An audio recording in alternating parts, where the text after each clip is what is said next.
a complete honor to be here today. I'm thrilled to be here today and then again in 2 weeks.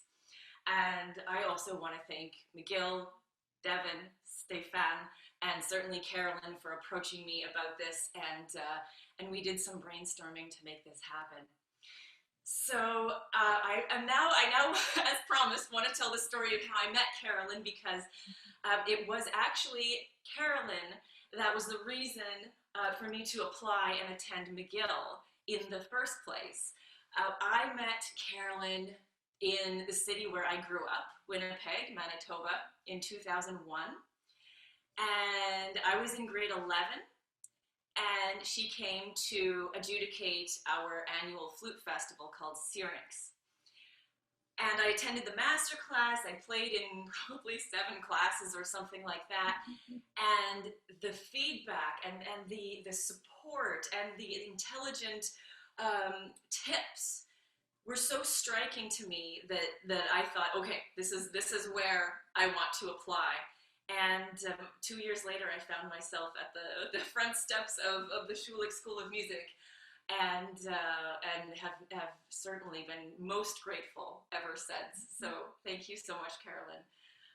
The best schools in North America and in the world are currently focusing more and more on this idea of entrepreneurship in music, business in music, marketing, connecting with people, with audiences, being innovative, and the Schulich School is one of them. And so I also want to thank them for prioritizing being creative, being out there, and getting students real life kind of experience, skills, and for going in this direction, because this is something typically a lot of music schools haven't done, and it's so very rewarding. So kudos to McGill for that. And also, as before we head into this Canadian Thanksgiving weekend, I also want to say that I hope all of you are healthy and are safe. I'm coming to you from Oakville, Ontario right now, which is 45 minutes south of Toronto, and we just had increased restrictions because of our cases, and I know in Quebec that a lot of you are concerned about the rising cases there too. And so this is a very interesting time to be a musician and to be a creator, to be an artist, and this is one of the things that we're gonna talk to you about. The official title for today's part 1 is The Short-Term Game: Paying the Rent as You Build Your Optimal Career. And this is a tricky thing to do in many industries. It's a very tricky thing to do in our industry. My goal today with the 90 minutes that we have is to get a good conversation going about things that are on your mind, about things that are prevalent to having a career in the industry. My hope is to fill your minds with a lot of information and thoughts and knowledge. It is going to be a dense, fast-paced talk because I really want to make the most out of our time, so I encourage you to take notes. I am an obsessive note taker, so I surely, I'm a fan of taking notes. Also, to rewatch the session because it is going to be posted on the YouTube channel, and so that would be something helpful as well. We are going to have a 30-minute question and answer period to end our time together for about the last 30 minutes. And so jot down any questions that you have, and I want you to feel free to ask any questions that are on your mind. Really, really, I do. I want this to be a time where McGill students, Schulich students can get everything off their chest that is on their minds at this difficult and challenging time in our history. So I encourage that. This is being recorded, and so if you decide to go off mute and ask your question out loud, then that would be a part of the recording. If you'd like to ask something confidentially, go ahead and use the chat, and the question will be asked without reference to your name. And thank you to, I think it's both Carolyn and Arvind for watching over the chat and for moderating the chat. And certainly if there's anything that needs to be brought to my attention, then feel free, that's for sure. So like I said, there are no silly questions at all. There are a lot of um, difficult parts in a musician's career that aren't talked about often. And it's my stance that we need to talk about this and exchange thoughts and form a bigger, stronger community. And that's one of the things that I want to say today. So I'm going to introduce myself, and I'm going to start by introducing myself in a typical way that our industry is used to. I'm thinking about a lot of musician bios that are largely credential based. Okay, so when I was younger, I spent a lot of my childhood competing, traveling for competitions, flute, and also piano. I got a gold medal from the Royal Conservatory of Music in high school in flute performance. My bachelor's degree is from McGill. My master's degree is from Yale. And after that, I freelanced in Los Angeles. And I also taught at the Orange County High School for the Arts, Platt College in San Diego, and as well as a private studio. After that, I moved home to Canada and I started my own company, which allows me to perform and also provide a unique spin on the music and present it how I want to. So that is the first way I'm going to introduce myself. Like I said before, it's credential-based, it's fact-based. And this is how I would introduce myself to people in the industry who understand some of the lingo that I've said, understand the importance of some of the things that I've said, and also, as some of you are going to be, actually all of you are going to be listening to me for the next hour and a half, kind of giving you a reason for, why should we be interested in what she has to say. And in a few minutes, I'm going to introduce myself to you in another way, which is more how I would introduce myself, say, to the general public, to people who aren't musicians. The thing that I want to stress about the bio I've just given you is that it doesn't address anything about why I did what I did, why I made the decisions I made, how I did what I did. She started a company? Well, how do you do that? What is that about? How did she make that happen? Why? Why would she do that? Why wouldn't she just play in somebody else's series? And I bet you also don't feel like you really know me as a person right now. Would you want to go out to coffee with me if we weren't in a pandemic? Maybe, yeah. Maybe as a fellow musician, but am I going to be an interesting person? Am I maybe not convinced yet, okay? So let me now introduce myself in a different way. When I was 8 years old, my parents saw that I loved music. And when my older brother got a recorder from school, I would chase him around the house trying to get this thing from his hands so that I could also figure out how to play hot cross buns. My parents saw I loved music, so they said, Haley Marie, we're going to sign you up for classical piano lessons. Now, 8-year-old Haley Marie, her favorite thing to do on the weekend was to watch old school 90s WWF wrestling. She refused to wear the color pink. She would only wear black and dark blue. So when her parents suggested, why don't you take classical piano lessons? I looked up at them and I said, don't waste your money. I'm not going. I don't like classical music. Some parents would have given up, but my parents did a little more research and they found that I could take pop keyboard lessons instead. So I did. And I got this little keyboard and it played drum beats and I could put on different sounds, and the pedal, instead of a sustain pedal like a piano, it was a drum fill pedal. And I played ABBA and the Beatles and a whole bunch of Rod Stewart and all these songs, and I loved it. And this is how I spent a large part of my childhood. Meanwhile, at school, I eventually became old enough to play recorder myself. I have my own recorder, and I loved playing recorder too. So much that I would stay inside at recess playing little recorder ensemble music with my friends. And then we started to play music like Leopold Mozart's Toy Symphony and some Handel pieces. And I didn't yet know that this was classical music, but I knew I loved it. And that is why, to this day, I say classical music fooled me into liking it, because it did. So next in my journey, I had to join the school band because I loved music. So I had to pick out an instrument. I picked the clarinet, and then my mom kind of said, well, but Haley Marie, the flute sounds so pretty.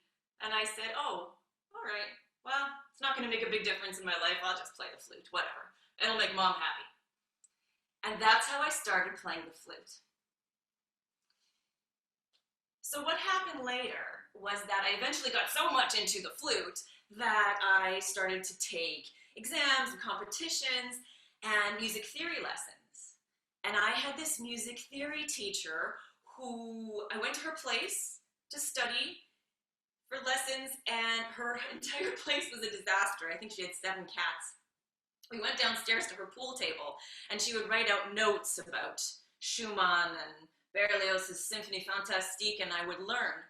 And then at the end of the lesson, she would slip in a few details about, oh, you know, this composer, Beethoven, he was really hard to be friends with because he could be so mean and rude and this and that. It's amazing that he wrote these works that he did, but you can almost hear the passion, the frustration, the arrogance, the whatever. Or, you know, this other composer, he had no money and he struggled to make a living for a lot of his life, and he had to play in cafes and seedy areas of Paris. Talking about Eric Satie. And this fascinated me because I thought that this music was written by like boring old people. And I just kind of let it sit in the back of my head. And then off I go, graduating from high school, and I go to McGill, and I went to Yale, and I started to put on more and more concerts, and I became so interested in who these composers actually were that I started to tell people after concerts. I would put on traditional recitals, and then afterward, at the reception, or when I was talking to people afterward, I would say, you know, they'd say, oh, I loved your Telemann Sonata. I thought, you know, the second movement was so beautiful. And I said, thank you. But did you know that this guy was 7 times more wealthy than Bach? He could command a fee that was 7 times bigger than Bach. He was the more famous one in their lifetimes. And I would insert all of this nitty-gritty detail. And I saw the way it changed how people saw the music. That they were getting to know the music and the people who wrote it as humans. Not just boring old people with wigs in a painting who they can't relate to. This became the mantra for my entire career because the more stories I told, the more people were interested in hearing the music, in hearing the passion, in hearing the suffering, the anxiety, the depression, whatever was there that makes us all human. That is the how, that's the why of my career, of why I became obsessed with telling people the behind the scenes stories of composers, because I saw that getting to know them as humans changed their perspective. I've just told you basically 2 different bios, and I'm willing to guess that almost everything you remember comes from the second bio, the more personal bio. That now you feel like maybe you know me actually as a person. and maybe you have something in common with me. Maybe you also have an older brother who you chased around the house, or maybe you also didn't think you liked classical music when you were young, or maybe something resonated because I shared more of my human story with you. This is a huge deal for how people perceive us as artists, as performers, as arrangers, as teachers, as anything really in the industry. I'm going to go on to complete the rest of the story.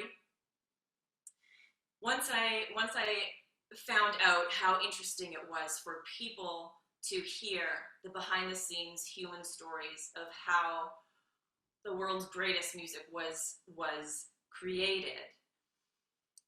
I was at Yale one day in this dingy old house of a practice space, and I got this idea, and I'm sure I was dressed up like a schlep and had my hair pulled back, and I got this idea that instead of telling people these stories at the end of concerts, if they happen to be near me and to talk to me, why don't I tell it to them during the shows, even before they heard the music, so that they could hear these pieces with new ears, even if they'd already heard the pieces before. Because many of the people who go to, I'm going to use the vulgar term classical music, which in its most broad sense, are musicians, whether it's professional musicians or amateur musicians, or are in the art in some way. But the fact that I felt that I could give people a new perspective on very old music changed my life, absolutely. And then came the day when I was poking around in history books here. Just to my side is my library here of music books. And I learned that this presentation of classical music in silence and in this kind of stoic atmosphere was only standardized after 1888. It blew my mind. I read the story, and I don't think we have time for it, but maybe we can connect later on. I'm going to give you ways to connect with me later, because I'm very passionate about this story. It was a mistake that happened at one of Wagner's Opera Festival that caused us to execute classical music concerts in stillness and in silence, where audience members didn't move and didn't speak. And it was supposed to be an atmosphere comparable to behavior in church, in Western culture's church. If that wasn't standardized before 1888, that means most of the composers programmed today knew nothing about consistent, standardized silence in concert halls. To me, that blew my mind. That blew my mind. For me, personally, that was a green card. There was permission to present music how I want to present it, which was the golden ticket I needed. That was the last piece of the puzzle. That I could do that without thinking I was going to bastardize the authenticity of the music that I loved so much and that was so important to me. So I knew that I wanted to spend the rest of my career doing this and humanizing the music. And many years later, throughout a lot of experience, I would learn that I also needed to humanize myself. How I acted on stage, how I presented myself in all of my promo.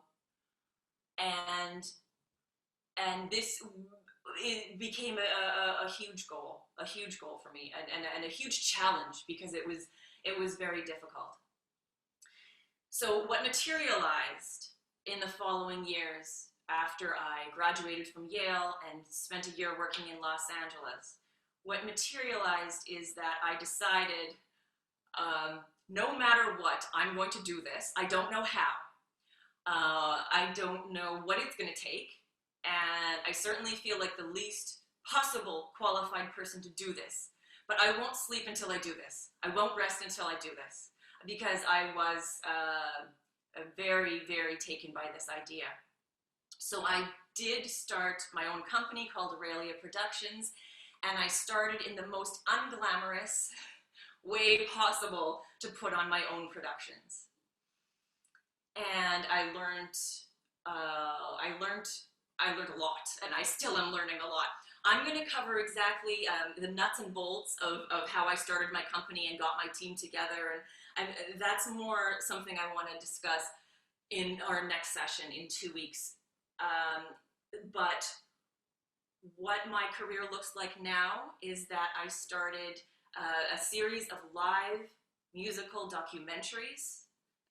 The term I made, live musical documentaries, where instead of program notes, the audience watched film segments before each piece that would introduce what it would have been like to go to dinner with Handel, to go to coffee with Bach, who was difficult to get along with, who was a heartthrob, things like that. Things that in many cases haven't changed nowadays.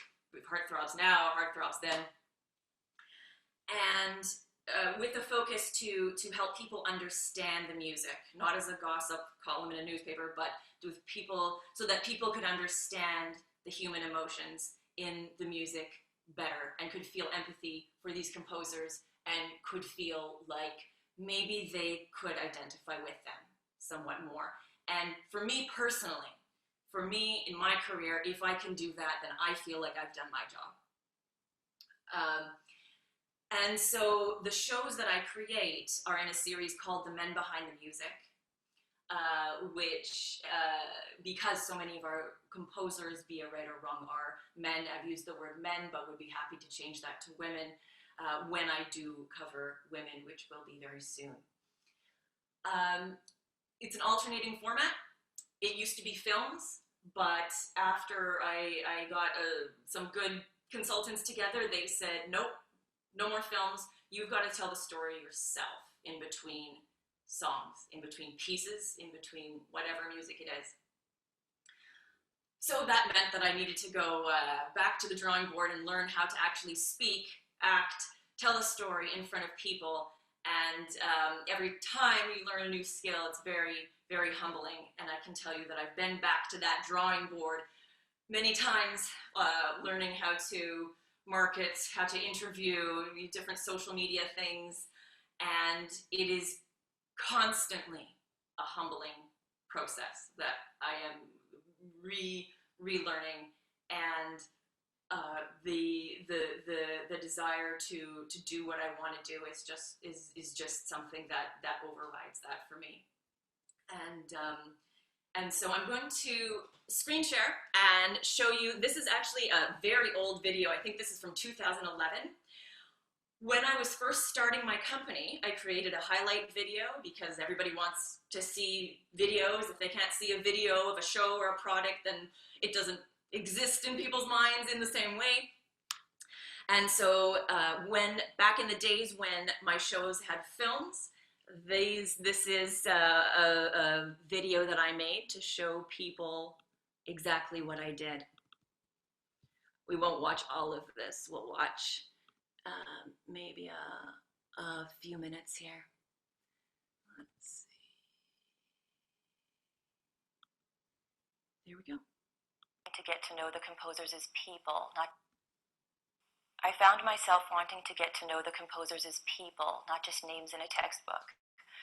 I thought surely the circumstances and people in their life influenced the music they wrote. These men are icons. Even in the 21st century, their names are everywhere, and I wanted to know who they were. I wanted to know what it would have been like to have coffee with them, what people thought of them when they were alive, and what could have possibly inspired them so much that they were driven to write music that seems to have made them immortal. And to be honest, what I found blew my mind.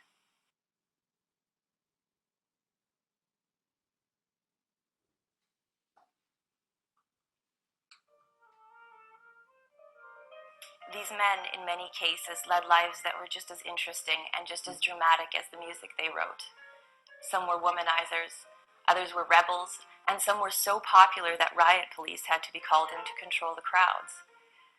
So after performances, I would start to share what I had read with a few people here and there, and I just watched as their eyes grew wide and they became totally captivated with what I was telling them. It changed the way they saw the music, and they loved it. So I thought there must be a way to share these fascinating stories with all of the people in the audience, and I was determined to find a way to make that happen. It was a world that hadn't yet heard the name Mozart, one where the average life expectancy wasn't more than 35 years. In Austria, the finishing touches were being put on the exquisite Schönbrunn Palace, and in the rolling hills of central Germany, life was peaceful and simple. The Men Behind the Music is a concert production where audiences are introduced to the life and times of composers through film segments. It was very important to me to give the audience a tangible look at life back then. The production starts with Johann Sebastian Bach, really one of my favorite composers, and although he's hugely famous now, his compositions really didn't receive much respect during his lifetime. It's explained to the audience that people thought he was kind of old-fashioned and out of date. So while Clara Schumann would perform just over 100 years later for sold-out crowds controlled by riot police, Johann Sebastian Bach did not once have the experience of playing for a large concert audience. While Ludwig van Beethoven was proclaimed a musical genius in his time, Johann Sebastian was deemed old-fashioned and out of style. And while Wolfgang Amadeus Mozart spent his childhood touring Europe to adoring audiences, Bach never even ventured outside the one small region of Germany he called home. Even his son, Carl Philipp Emanuel, was known to roll his eyes at his father at times. And after Johann Sebastian's death, his compositions barely even survived. Can you imagine?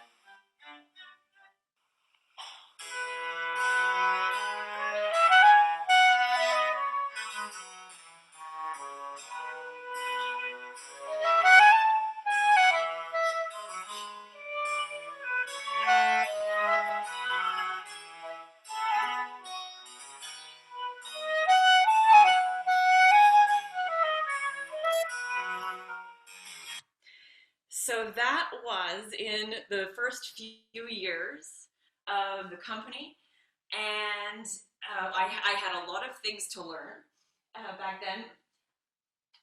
And one of the biggest things that when I was thinking about what to say today, knowing that some of you don't quite know what you want to do in the industry, some of you do, but may not know how to get there,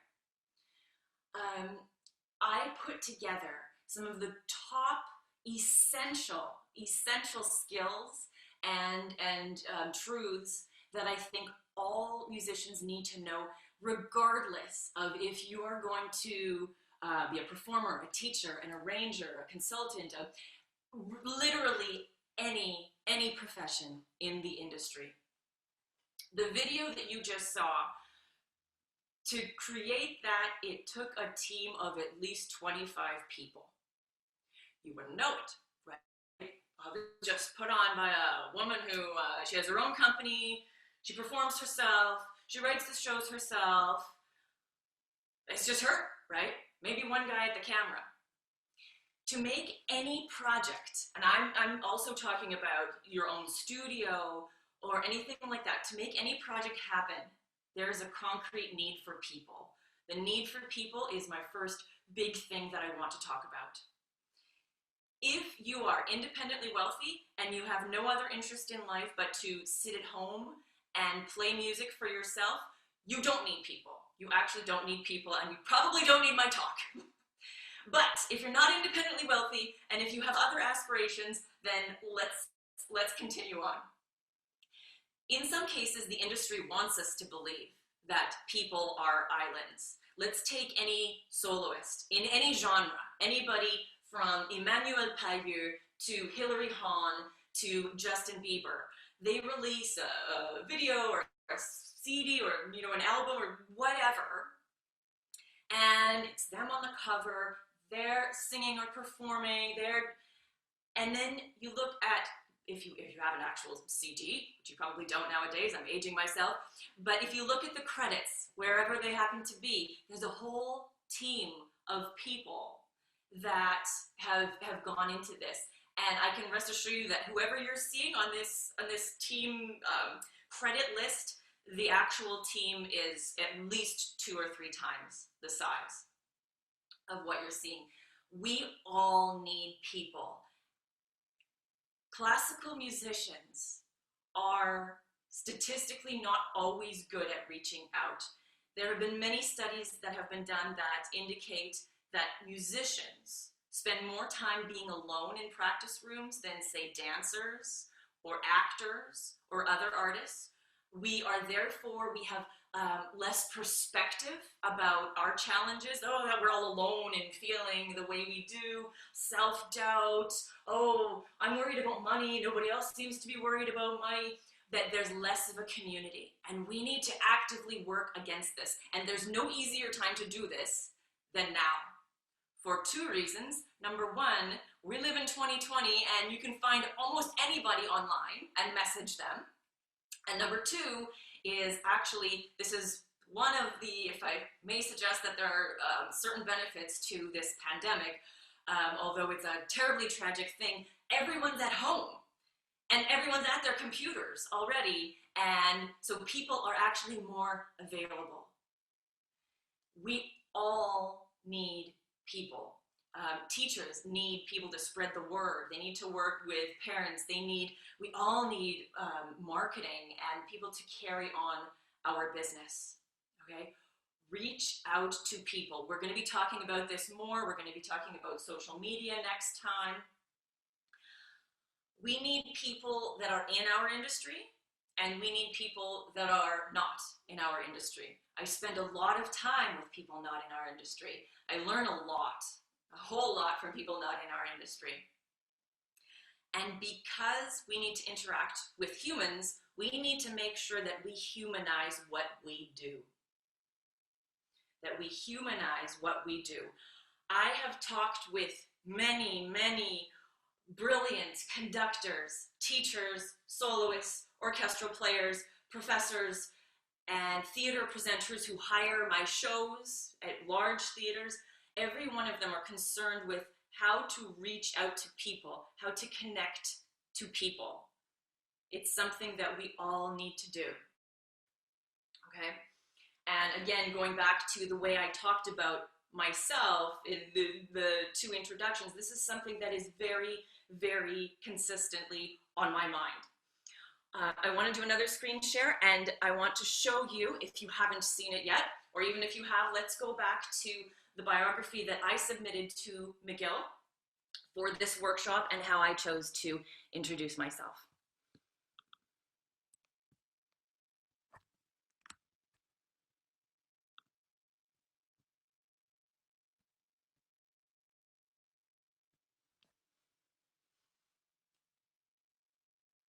So you can scan over this, scan it, and I invite anybody to write in the chat, where did I humanize it?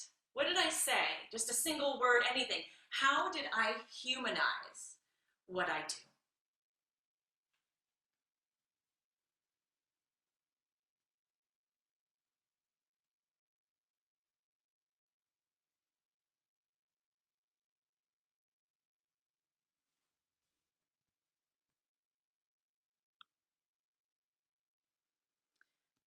The first thing I told you in the second version of my bio, hey, I didn't even want to take classical lessons.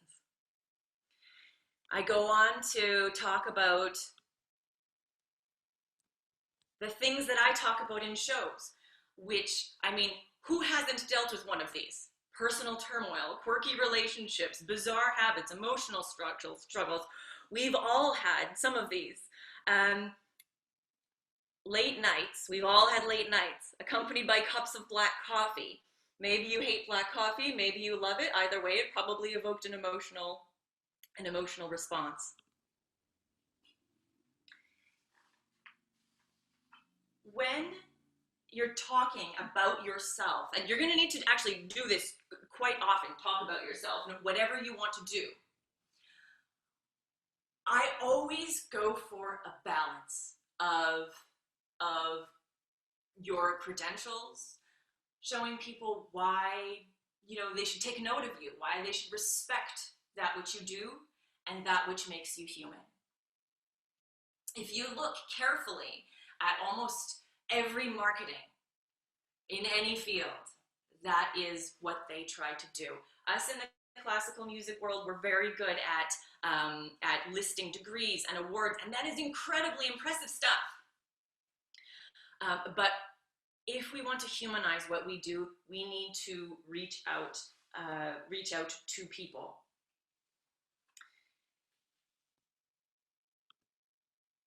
There we go.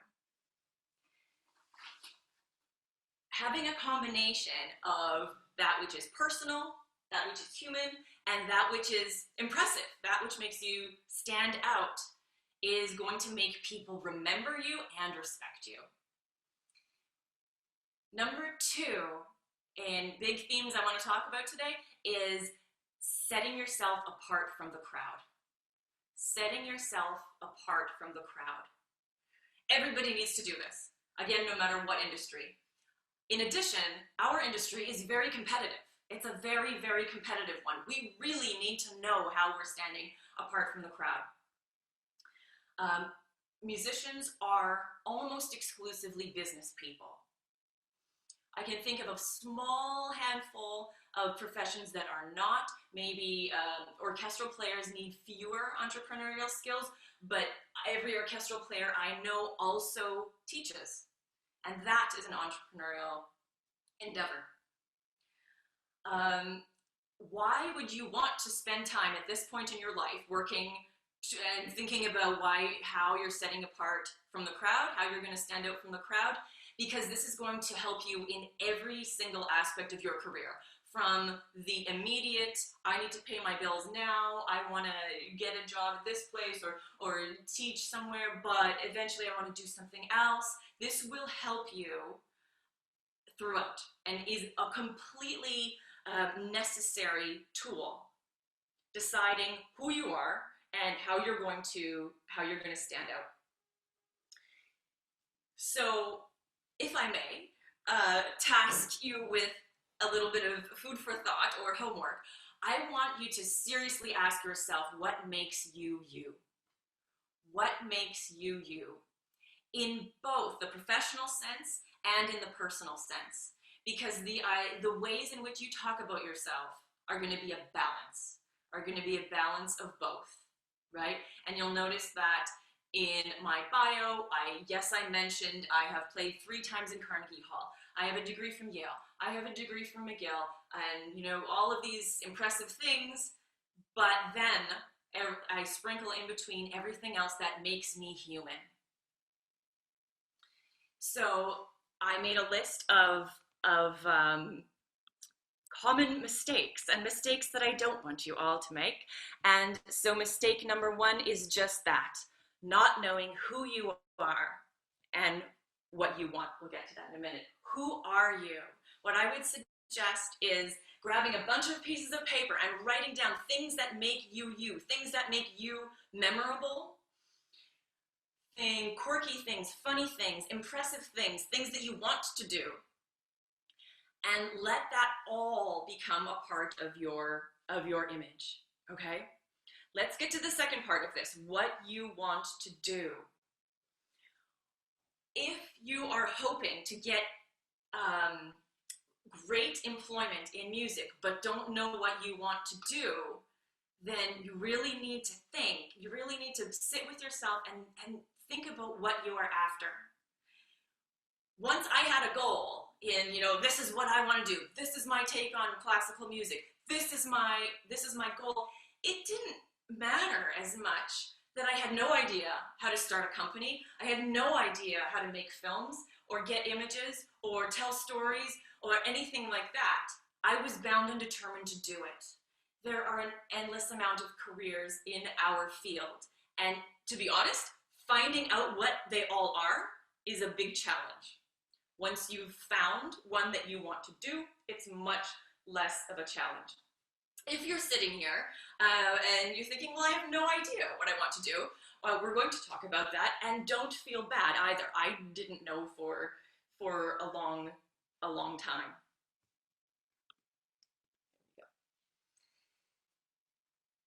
So, like I say, it's a balancing act when you're talking about yourself, when you're thinking about your own identity, between the personal and between the professional version.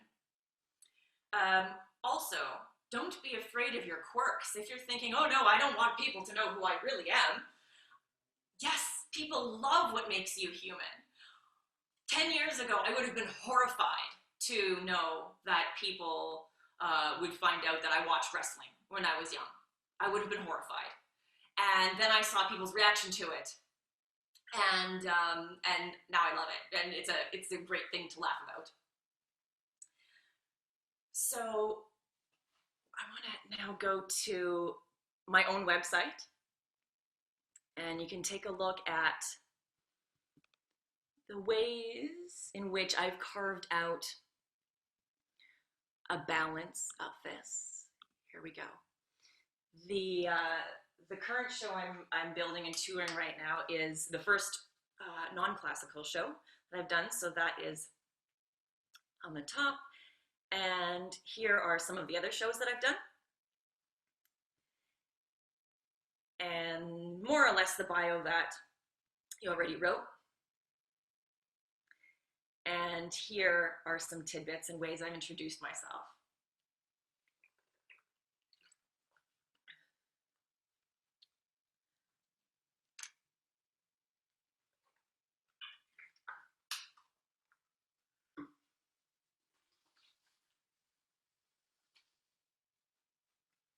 My favorite one, I think, being this section, my love of chocolate and travel.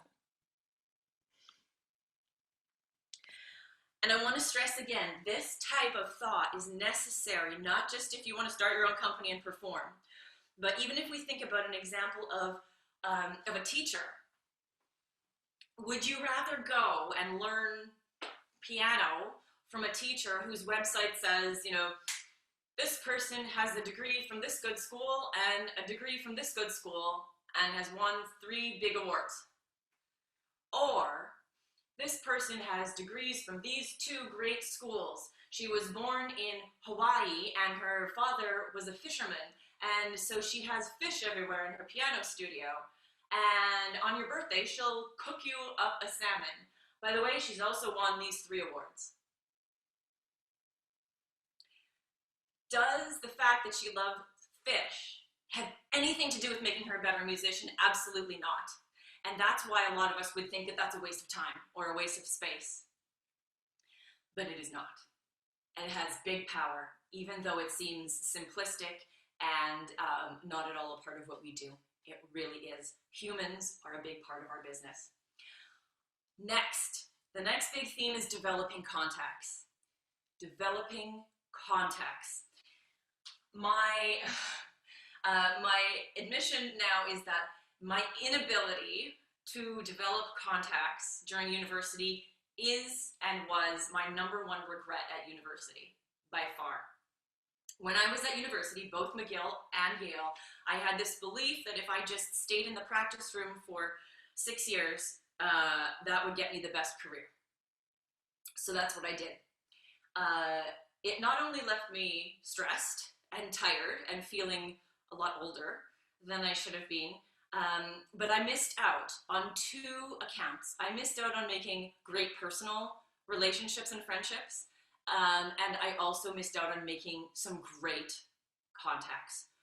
We need people, we need contacts very much. It is not sleazy, it is not dirty. All great human endeavors need a team of people, like I said. Several years ago, I went out on my first kind of useless coffee date. That's how I always feel about that. Oh, this waste of my time. Why am I getting to know this person? It was with a consultant for the arts, and he told me, he said, the best use of a $5 bill is to take somebody out for coffee.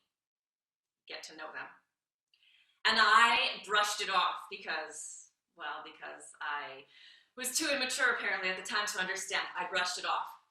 And now, absolutely, absolutely. We need more people than we think. We need different people than we think. Like I say, I'm inspired and I learn from a whole host of people. Again, let me tell you, in this time of a global pandemic, that people are at home, and let me also tell you how much it constantly surprises me that people are nicer than you think. They really, really are.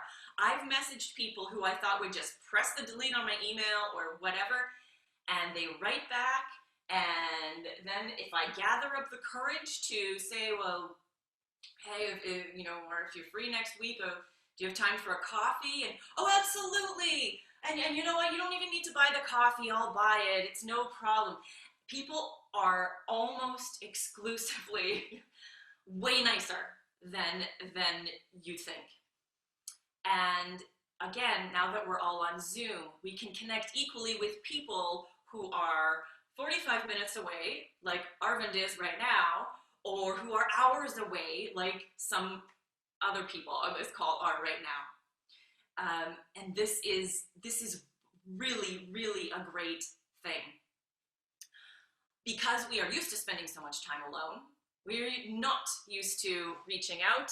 And so for that reason, this is, for me, big mistake number 2 that we all make is not reaching out, taking shyness to an extreme and listening to your self-doubt that, oh no, they're not going to want to talk to me.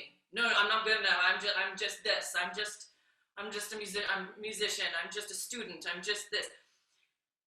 Really, really take this to heart. Making connections and going out for useless coffee and emailing people, you know, commenting on their social media just because has gotten me mentors, has gotten me bookings, has gotten me many, many different things in life. And let me tell you, true story, even though I know this lesson, this is still a skill I need to work on, because a few years ago, I premiered the current show I'm working on, which is on the Beatles, and a woman came to the show, and she introduced herself, her name at the end, and she shook my hand. She said, I loved your show. Maybe we should do lunch. And I said, oh, thank you so much. It's very kind. Yes, that would be great. Thanks. And then I did nothing about it. And I didn't go to lunch with her. A year and a half later, I found out that she is the national scholar on the Beatles, and that she had the time and interest in helping me with the show and providing connections and in polishing my show. She is currently the director of my show, and this year and last year has been the single biggest influence on taking my company up several levels.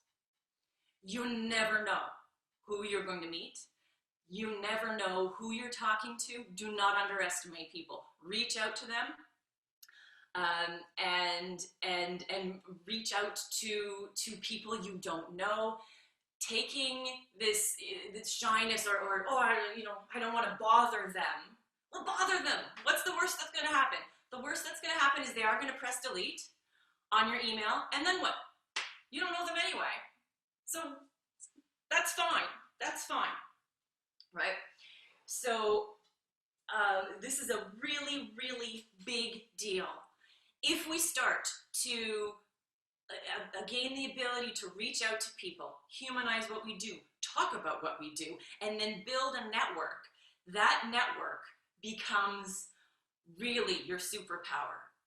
And for those of you who don't quite know what you want to do within the music industry, the beautiful thing is that it doesn't matter, because if you start to build a great network and then you decide, I want to go into arranging, I want to go into teaching, I want to go into Baroque performance practice, there will be people in your network who can help you get there. Any self-doubt that you may have about, I don't know how much to charge for this, I don't know how to get into this industry, I don't know how to do this, that's what your network is here for. We are all here to support each other in life, as well as in our careers, okay? And I'm willing to bet that even after I'm saying this, that a lot of you still won't reach out to me. You can find me, you know how to find me, so reach out and message me and Who doesn't have social media? I have all the social media accounts. Look at what I do. Send questions. Look at who are my contacts. Send them questions. Maybe one of my other contacts is something you really find interesting. You can learn about different roles in the industry. I learn from musicians of all genres. I learn from historians, storytellers, actors, dancers, fashion designers, cameramen, marketers, social media managers, makeup artists, hair designers, lawyers, managers, and visual artists, and I'm sure I'm missing some in there. People have immense value, and it is not leeching, it's not sleazy, because when somebody else in your network needs your help or your expertise, you give it to them. And that's just called being human and being part of a community, and that's something we all need to do. If you're somebody who doesn't quite know what you want to do within the industry, then building this network is going to help. Also, doing things like reading the credits on people's websites or CD booklets or anything like that is going to help.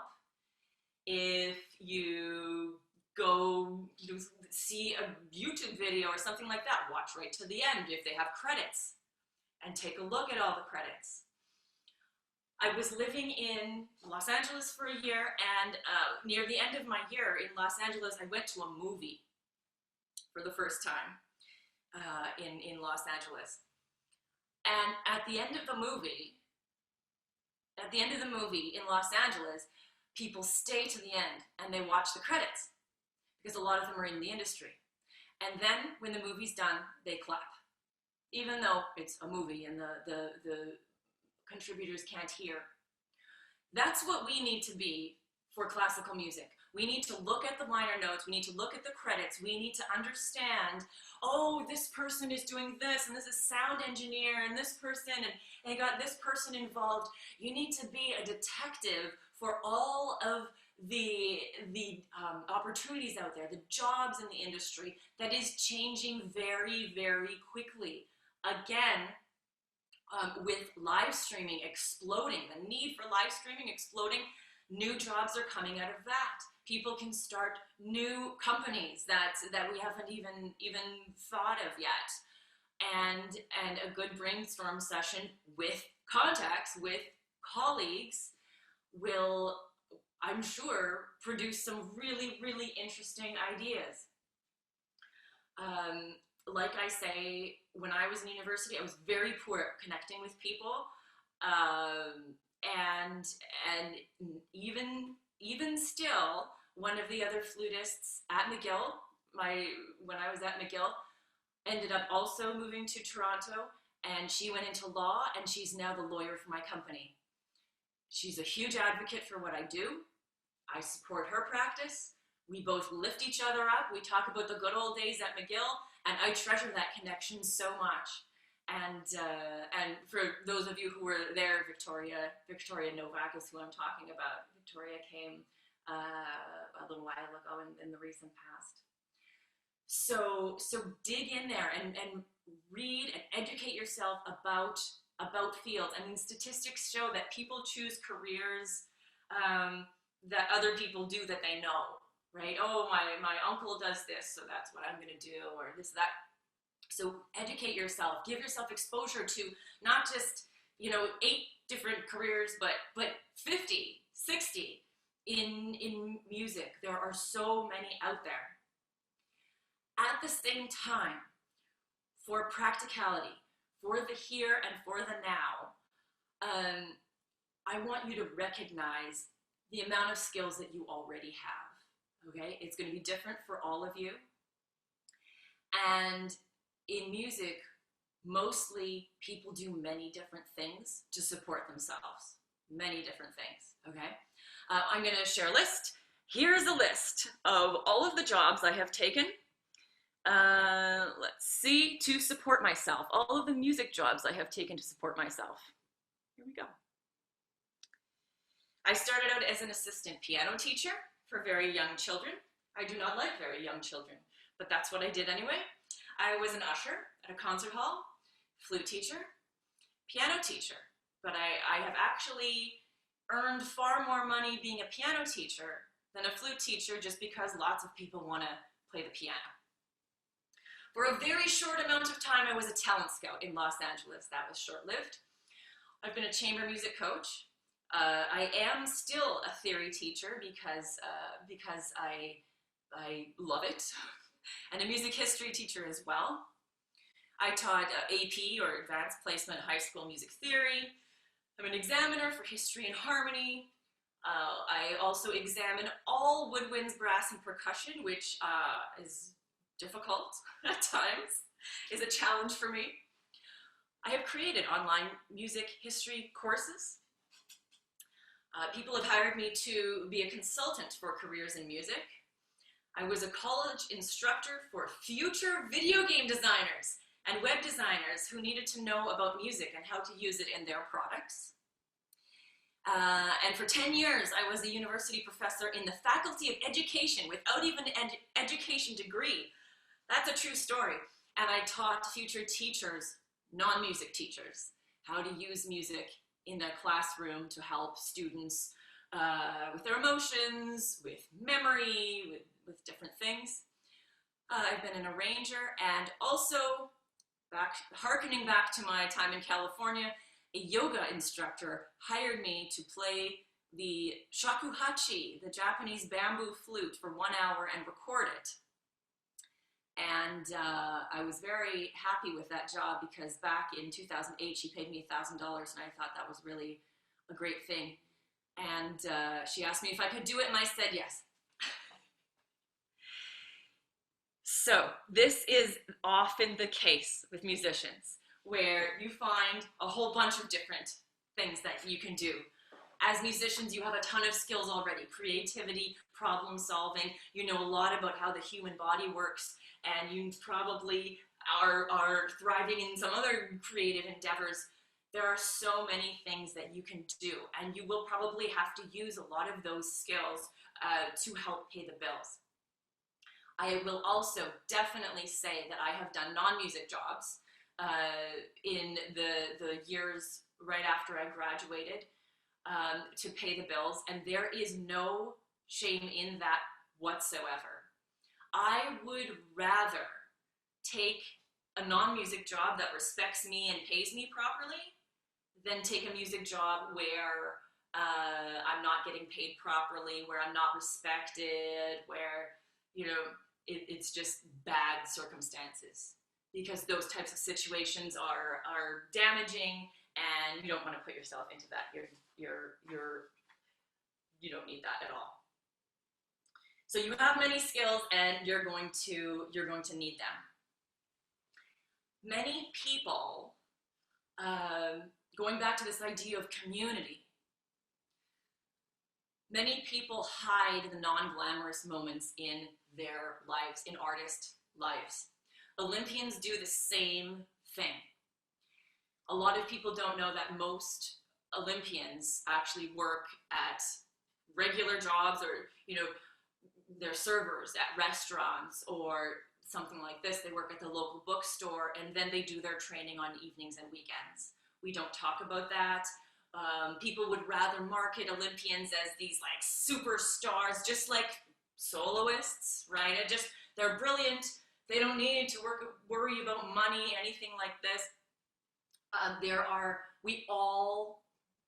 we all go through many non-glamorous moments in life. And if you do, when you do, you are not alone. And that doesn't mean that, you know, you're weak. It doesn't mean that you shouldn't be in music. It doesn't mean anything like that. And this is one of the reasons why I love reading biographies.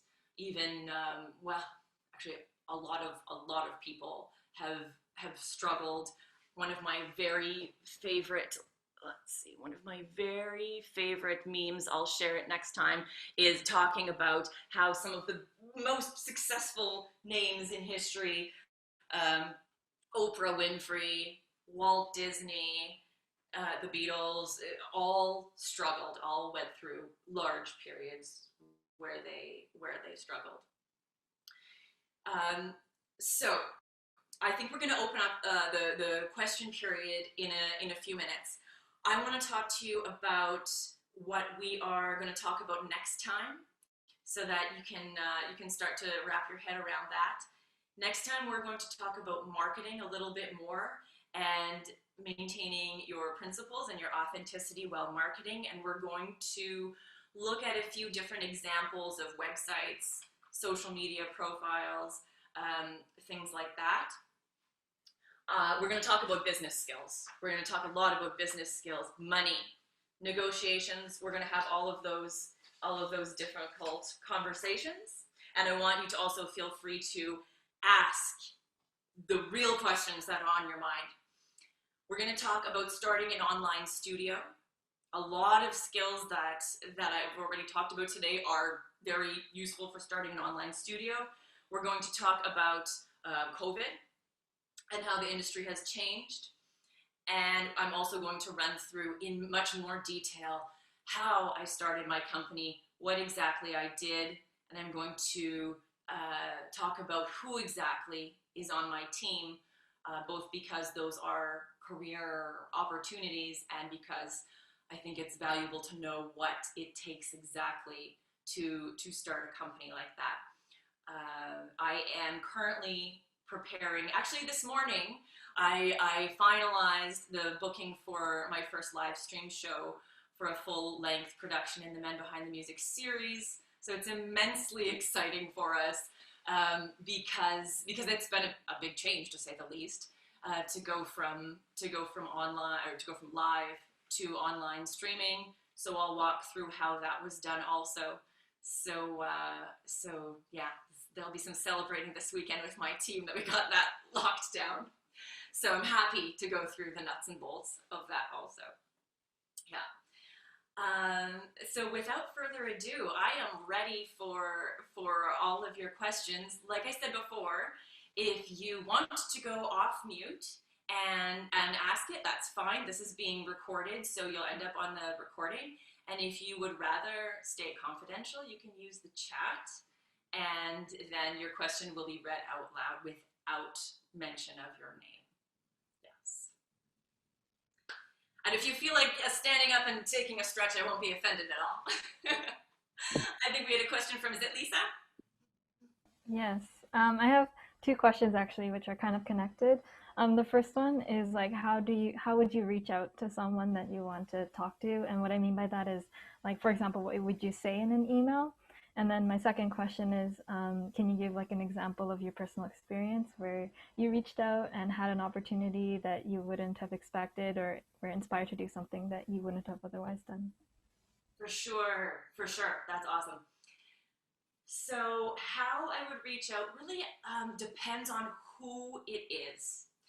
If it's, let's say, a colleague that you just want to connect with, you find a similarity with, or you find something interesting that they're doing, you could either, first of all, I would find them on social media, and I would follow them on social media. That is, in some ways, a courtesy to build their following and show them that you're interested in what they do. I would probably then start commenting on their content, their videos or their photos, and build, oh, you know, this looks great. I'm so interested in what you're doing. I love the way, you know, the way at the end you tie in everything you're talking about. Make some kind of comment that is going to stand out, right? Because believe it or not, even through this little comment, which seems small, you're representing who you are, right? You're introducing who you are. So let's go back to that idea about balancing professionalism with having a personal touch and humanism. So if at all possible, I would mention, I mean, in mentioning a specific concrete detail, you're showing them, hey, I'm really watching your video. I'm really watching your video, and I love the way at the end of the foray, you know, that high note, you really stay in tune, or whatever it is, whatever kind of artistic comment. which is so much more interesting than great job, smiley face. And then you might want to add a personal touch too, when I played this piece, this was my experience, but then COVID hit, and, so I would probably do that. And then after that, I'd reach out to them in a message, either an email or a social media message or something like that. And that depends on how formal you want to be and who it is. If it's somebody who is, well established in the industry, and or if it's more a colleague, a fellow student, a new graduate. And if you're going to send a message of any kind, I am a big believer of sending messages that reflect professionalism. And so let me see here if I can open this. I always start with a greeting. If it's just hi, then I use their name. And depending on, you have to ask yourself, what is your goal, right? What is your goal with that message? I wouldn't start with a big ask all of a sudden, like, hello, person I've never met before, can we meet on Zoom next week, right? Because it's like, it's a little bit abrupt. So I might just start out and just kind of introduce yourself. This is what I do. I'm a student at McGill, and I'm really interested in the Japanese shakuhachi, and I did a yoga recording a little while ago, and I just wanted to reach out and say hi.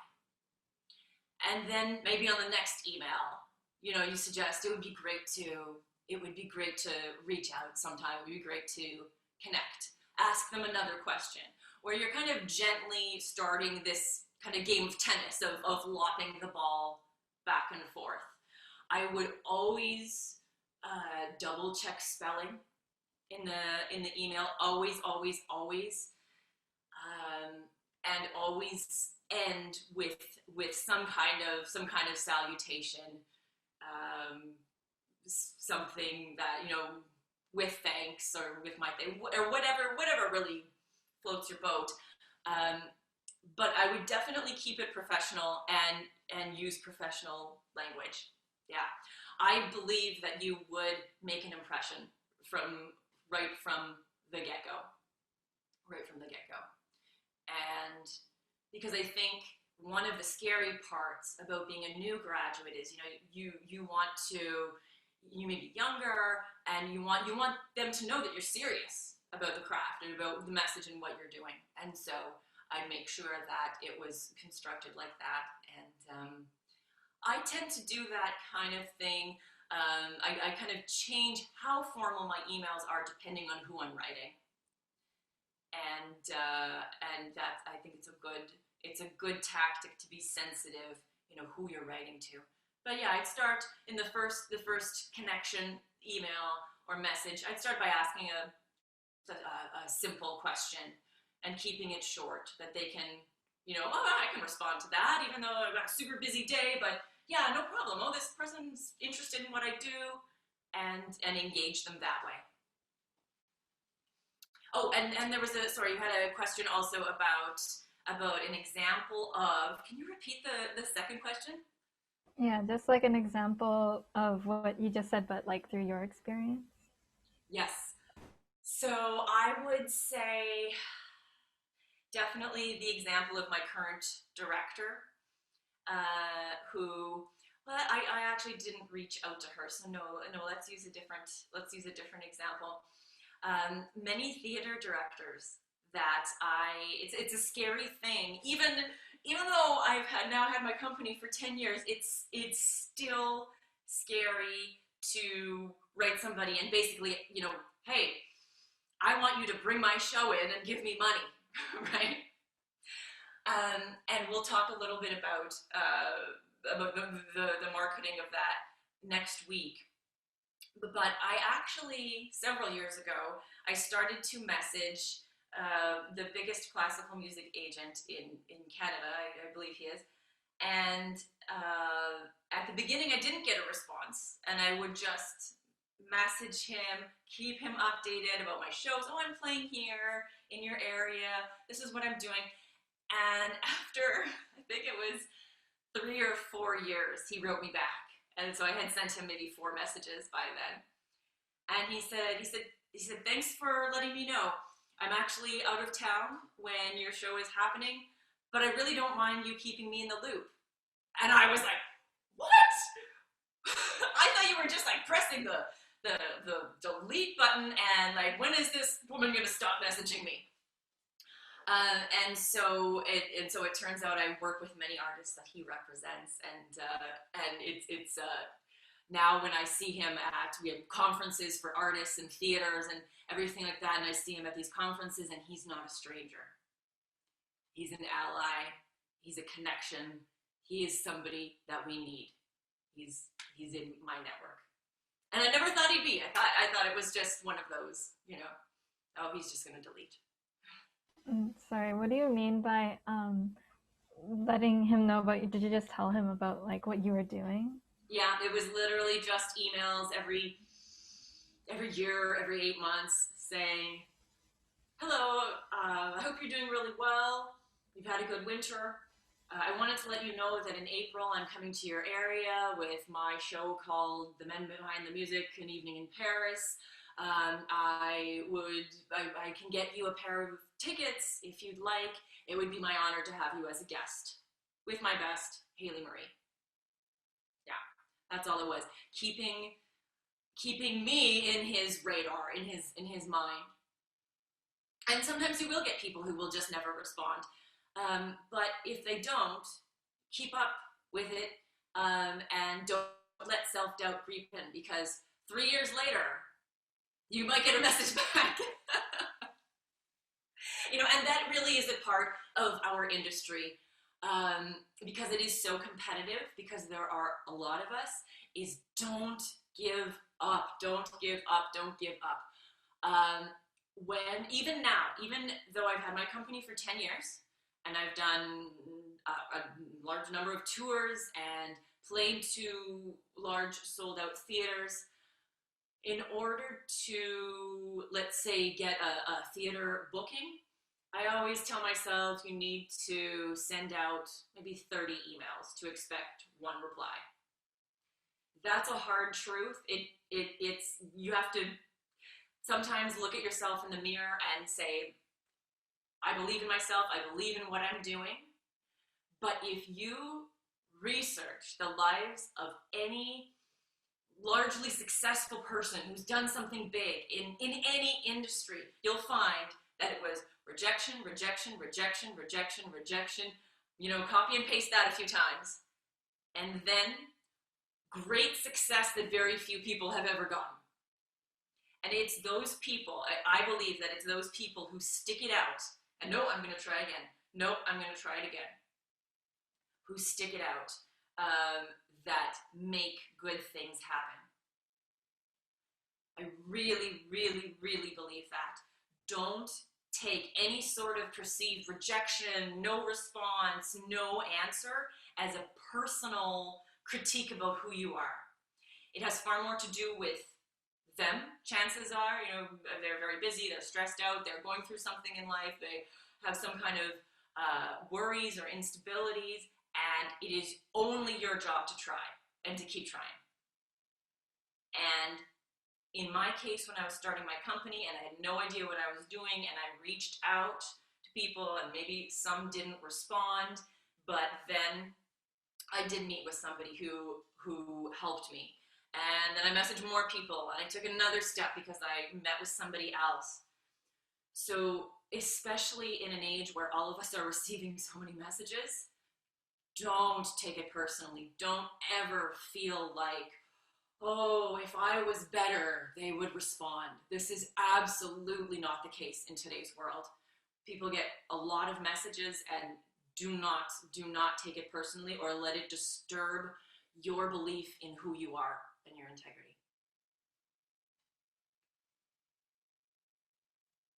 I think we're ready for another question. Can I, if anyone else doesn't have a question, I have another one, but. Sure. Is it okay? Okay. I heard you mention like people that I totally didn't expect you to say, like we're in your network, like makeup artists or like I don't know, different kinds or dancers and such, which I don't really encounter much in school. So what were those like instances where you created those connections with people that are outside of the um, stereotypical music industry, which I mean, just outside of your like circle of musician friends? Mhm. I think once you decide concretely what you want to do, then you can decide, you know, what kinds of people do I want to get to know. Definitely not all of you are going to need to get to know dancers or makeup artists or historians or anything like that. That has everything to do with what I chose is my specific path. So, for example, you saw that short video where I created films, and so I needed to work with lawyers to make sure I had the legal clearance for those films, and I needed to learn how to tell a story, and I needed to learn how to walk and hold my body and all of these things. So what I would say is if you've decided specifically what you want to do, then you can start to decide who you want to reach out to. If you don't yet know what you want to do, reach out to everybody and anybody you find even a little bit interesting or inspiring or nice. And how I reached out to the people who you know weren't people I went to school with, two ways. First of all, I became a lot better at leaving the practice room than I was at university. And you go out. I go out to dinner with a friend who's a soprano, and it's her birthday, and she invites her four friends, and I talk to one of them who happens to be a great dancer, right? It's the power of their network and all of a sudden you have this large number of people.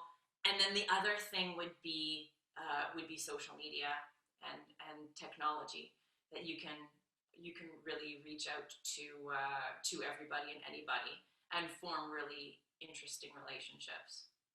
Yeah, that's what I would say. But the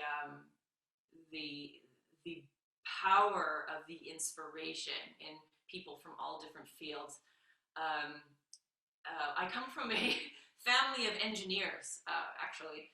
My father was an industrial engineer in steel. My brother is a mechanical engineer in the airline industry, and my husband is a civil engineer in construction, and I get inspiration from all of them. I truly do. In dealing with people, in dealing with money, in communicating, in creating bonds, in making projects happen.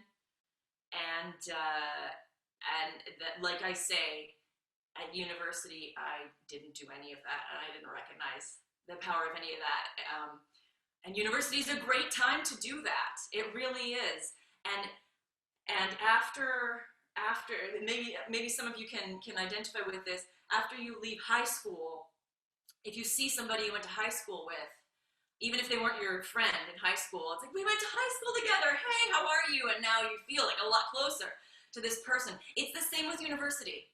So not only, reach out to people you don't know, but create contacts with people you do know. You don't have to be their best friend. You don't have to tell them all your life secrets, but make human contacts, because we all need more interaction, more good, authentic, respectful interaction in our life. We really do.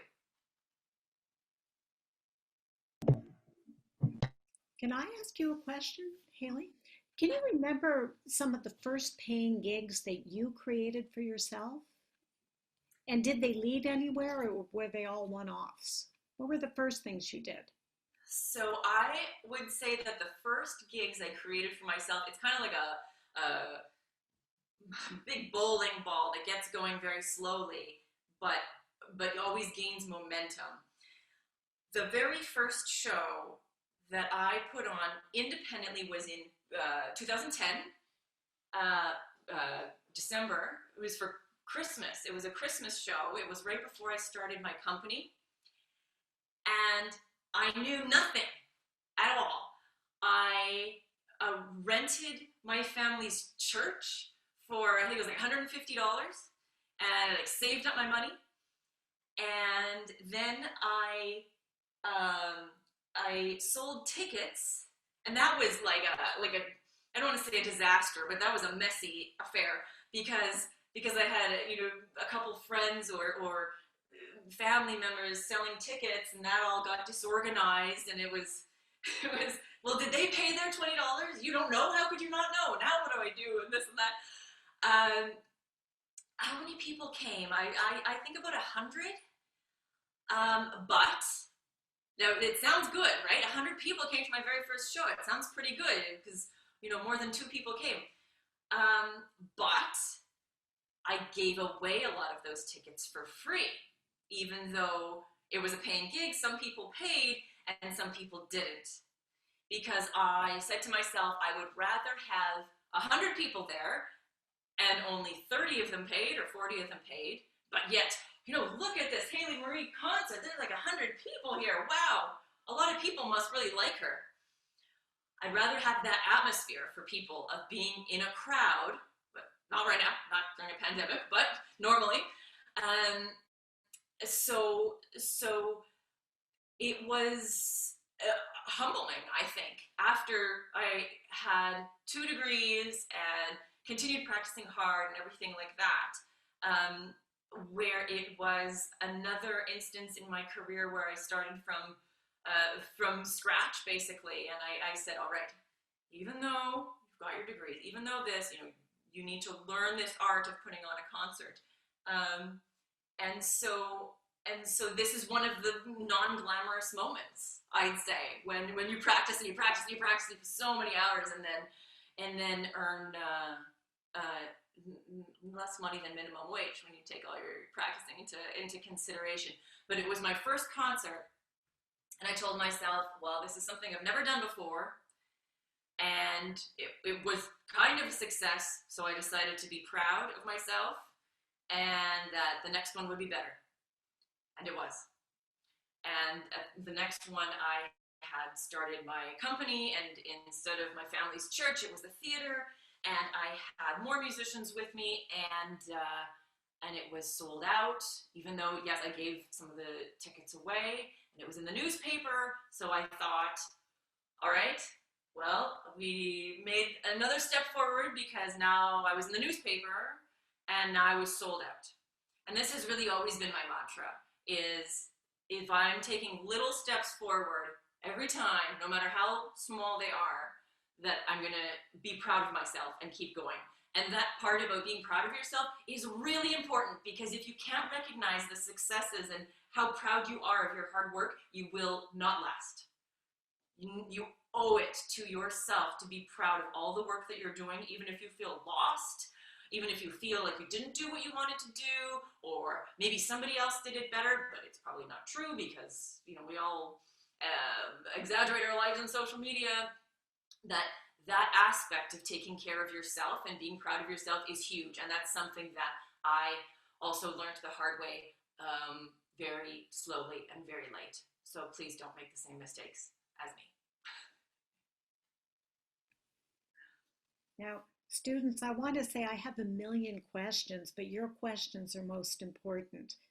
So if you have any, please raise your hand, okay? Okay.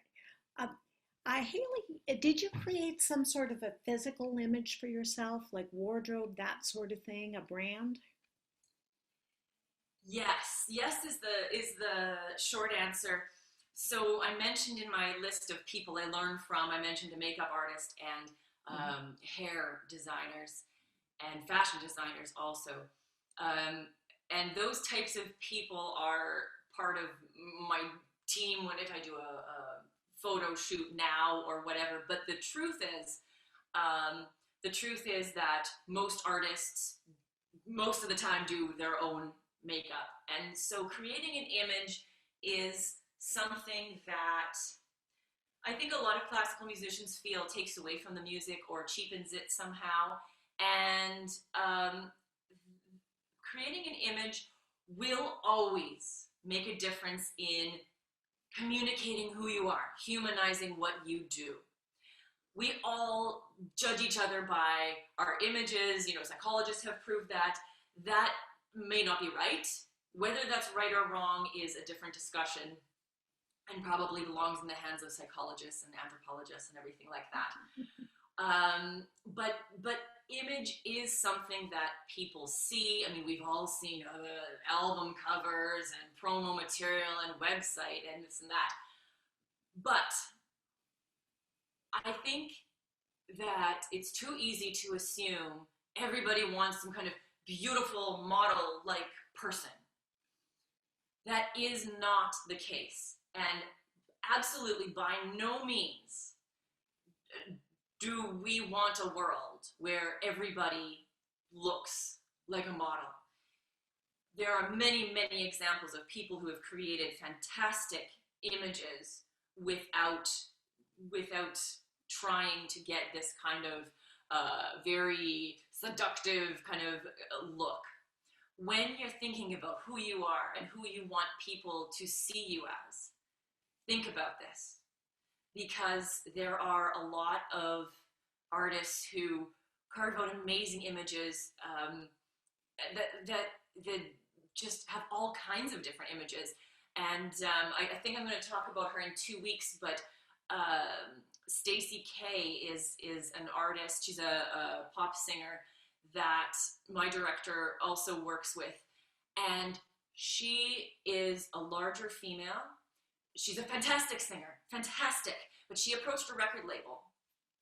And they told her, they said, you've got a great voice. You've got a lot of potential. This is great. What you need to do, you need to stop rapping because pretty girls aren't supposed to rap, and you need to lose 100 pounds, and then your career is going to be great. Come back to us. So she had two choices. She could have done that, which she didn't. What she did instead was she built her image on the fact of, hey, I'm a rejected singer who was told she needed to stop rapping and lose 100 pounds. Watch me rap. And being comfortable in her own body. And how many people can cheer along with that? Like all of us were like, yay, you are who you are. And nobody's perfect in any way. Nobody's perfect in image. And like, let's embrace that. And so this is part of the balancing your authenticity. Who are you really? Who are you really? And if you are somebody who feels geeky, or who feels like a nerd, or who feels this or that, then share it. Share it. That's fantastic. That's interesting. That makes you you. And the world needs more of you, not more Barbie dolls. Because we have that, we did that, and that's fine, right? And that's why I don't hide the fact that the less glamorous things that I do. In fact, I once made this YouTube video, a profile of me, and I talked about my life, and I talked about my very first flute solo at the age of 12, where I actually had a bunch of hair. I was like, I had this hairstyle, and then I took a breath and I sucked in some hair, and you know, how many people can relate with just like completely messing something up? You know, just completely, yeah, exactly. Like all those times, like you walk on stage to do something, or you walk here and you trip, or you do this, or like. So we can all relate to this. Make that part of your image, if that's who you feel you are. So yes, I think image is important. Is that right or wrong? Not for me to judge. But it doesn't have to be this cookie cutter image, nor should it be. I mean, look at some of the greatest music makers on the planet. Beethoven couldn't even comb his hair for his most famous portrait. I mean, Mozart was so pale and pocked from his childhood illnesses that, he was never going to be a good-looking guy. And so what? We love him for it, right? We love all of them for their own unique characteristics, emotionally, musically, artistically, mentally, physically, the whole bit. So celebrate that.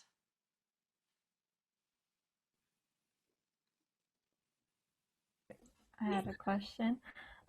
So I saw your ginormous list of the careers or jobs you've had, And I can only assume, I'm assuming they weren't necessarily full-time. So my question is, how did you divvy up your time between all these, I guess, like large list of side hustles that come together as a career?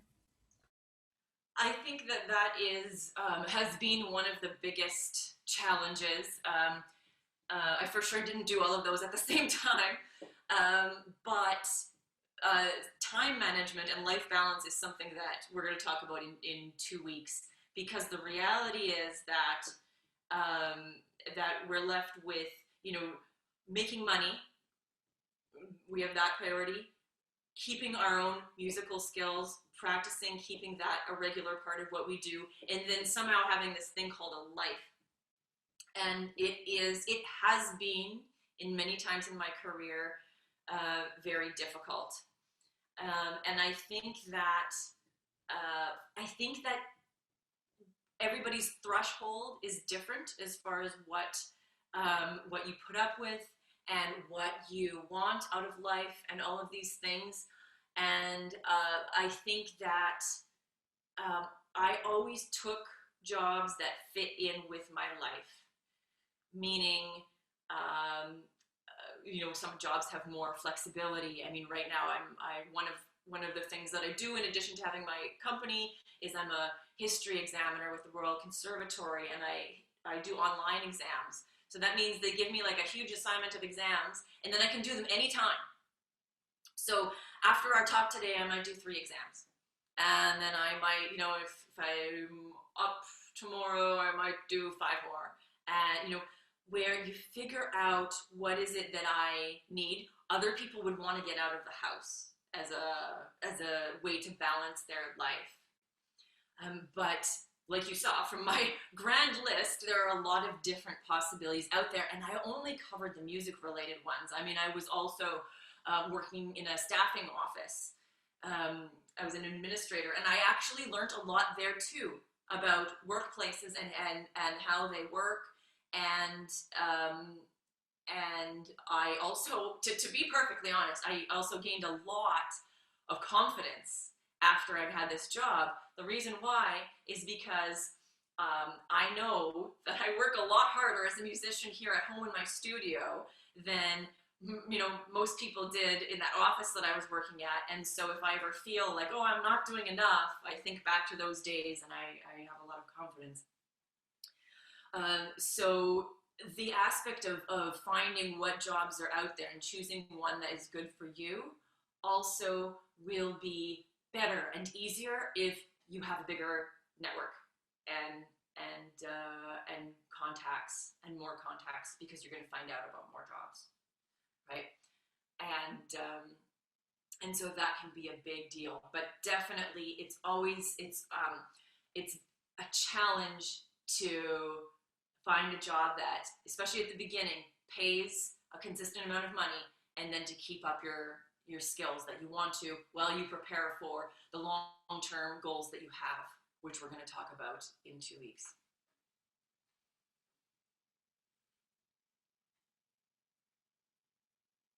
Maxence, were you going to ask a question? You looked like you might have a question a few minutes ago. I may look I'll like no. I may look like every day, but I don't have a question for now. Okay. Thank you.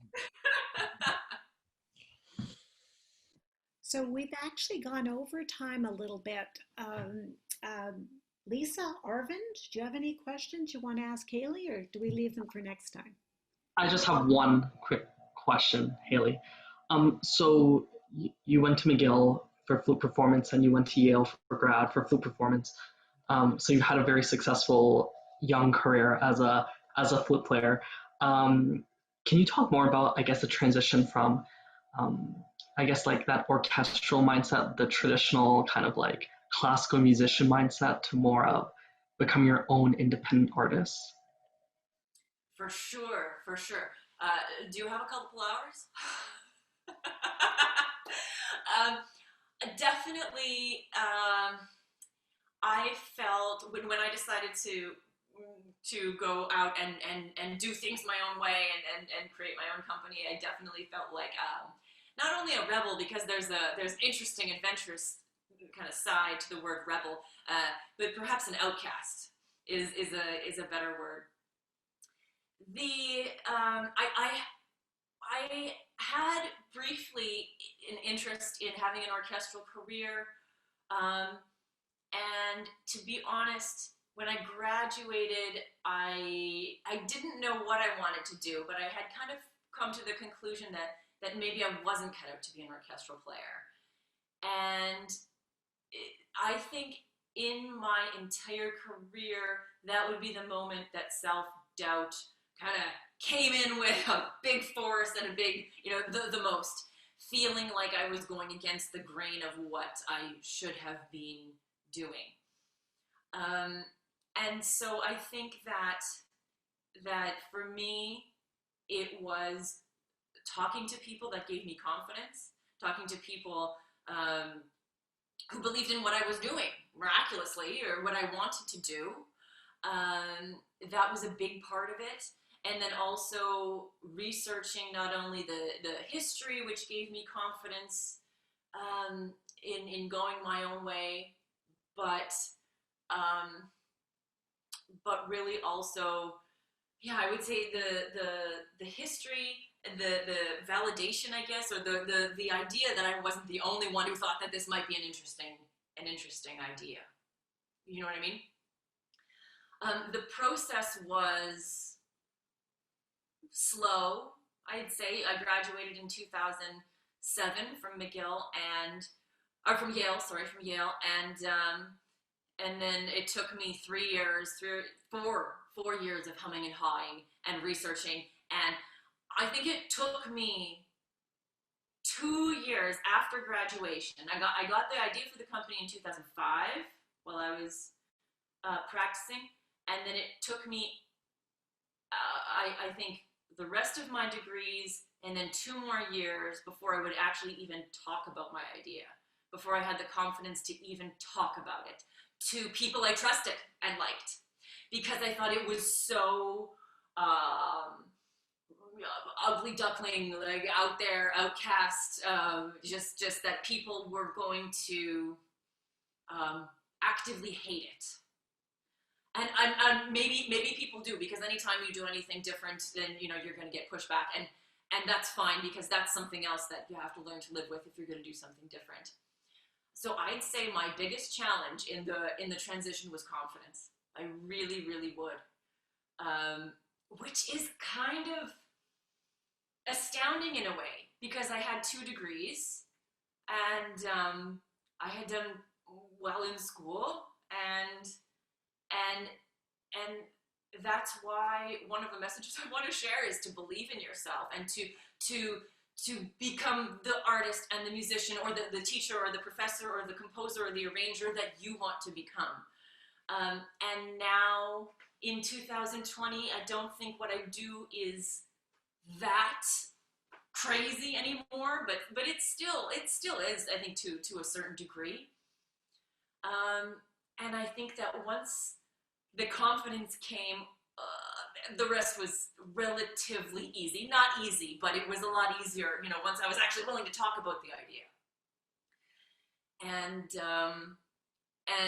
I think what gave me that confidence is just doing this obsessive, research about history, and then people, talking to people, finding out what would be step 1 and 2. I'll just do step 1 and 2, and kind of seeing what that would take.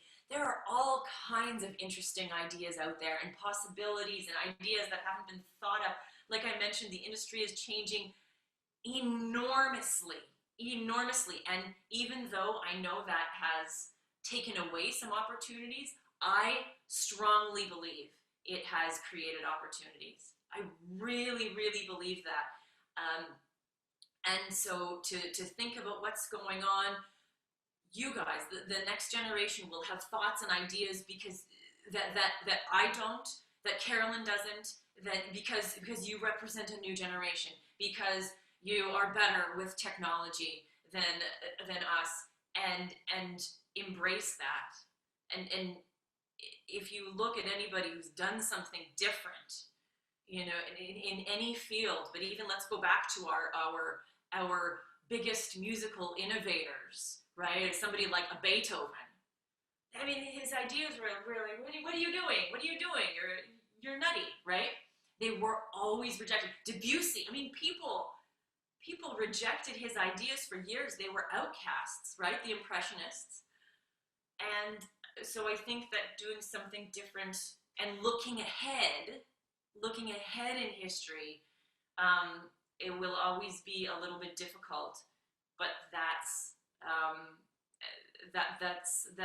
where the value is. That's where the exciting part of our industry is. I mean, Impressionist painters, they literally thought that their paintings, like I'm talking Manet, Monet, Renoir, Degas, they thought their paintings were so dangerous that they were harmful to pregnant women. That's a historical fact. You can research that. It's in my Paris show. Poster's right there. And I mean, it's just bananas, right? It's just absolutely nuts that people push back that much.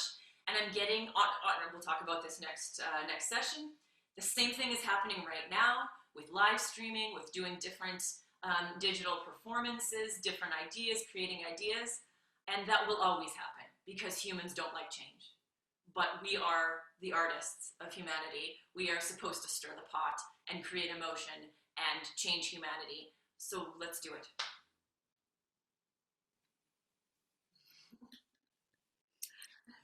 Haley, this has been so terrific, but I think we've got to let you go. You've been online for 2 hours now. These questions have been wonderful. Really great questions, guys.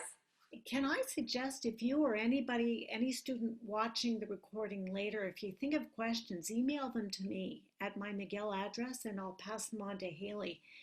I'm sure we'll all think of things 2 minutes after the Zoom ends. And really, really, I encourage you to think about what she's going to talk about next time. And if there's anything that's not going to be covered, ask her. Absolutely. So, reach out. Don't forget what I said. Reach out. Everybody's online. We're all online. We're in this together. We're all at home in a global pandemic. Let's make the most of it. So again, thank you, Devin. Thank you, Arvind. And thank you. Especially thank you, Haley. It's very inspirational talk. We'll see you in 2 weeks. It's been great. Have a great long weekend wherever you guys are. Thank you.